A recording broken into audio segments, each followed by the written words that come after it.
Welcome back. I'm glad to see you again as we're going through this series of lessons learned in captivity. And I'm sure that you are like me. We're all about to go crazy in our time of captivity or quarantine, whatever you want to call it. But the Bible has many lessons to teach us. Last time we learned about that character Noah, who was trapped on a floating zoo for 1 year. And today I want to talk to you about a guy who's a pretty amazing story.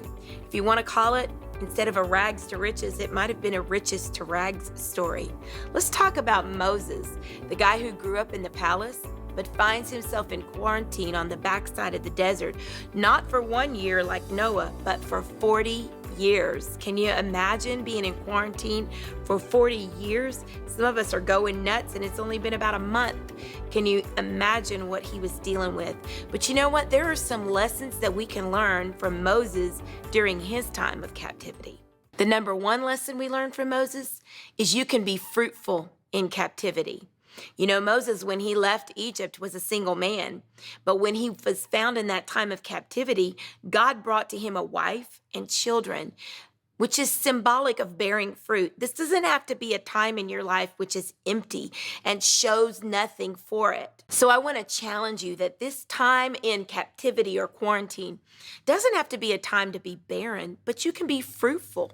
Maybe you can teach a virtual home Bible study. Maybe you can call people and connect to people.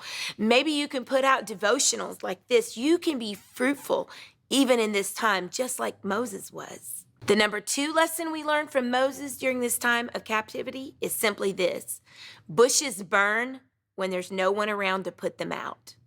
I often wonder if Moses would have had a burning bush experience in the land of Egypt, because when that bush started burning, somebody would have been around to put that fire out. There's something about being alone, being quarantined, being off to the side that allows God to sometimes speak to us in a miraculous way that he's not been able to do before.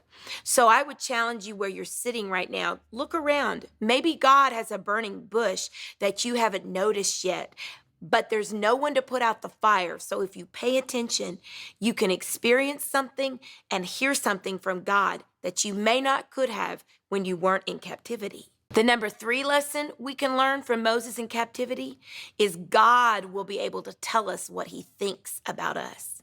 Do you realize that God took Moses, this man that had been born after 400 years in captivity, and told him, you're going to be the most powerful man ever born in the last 400 years because I'm going to use you to deliver a nation? I wonder what God would have to say to you if you could stop in your captivity, pay attention to that burning bush, and hear what God thinks about you. I believe there's great revelation that God has for his people right now, and he wants to share some things about you that you didn't even know were in you. You didn't know how great you were, but God wants to take a moment in this time of captivity and reveal what he thinks about you. The number four lesson that we learned from Moses is God is going to give you purpose and direction. I believe that if you look for that burning bush, if you listen to the voice of God, when you come out of this time of quarantine or captivity, you are going to have direction and purpose like you've never seen before. Do you understand? Moses shot out of that desert and went straight to a palace.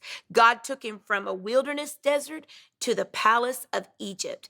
That's what God can do with us. If we're looking for our burning bush, if we're listening for the voice of God, we can come out of this time with so much direction and so much purpose that it would actually probably blow our minds. So I want to encourage you that during this time of quarantine or captivity, it doesn't have to be a time where we can't learn some things.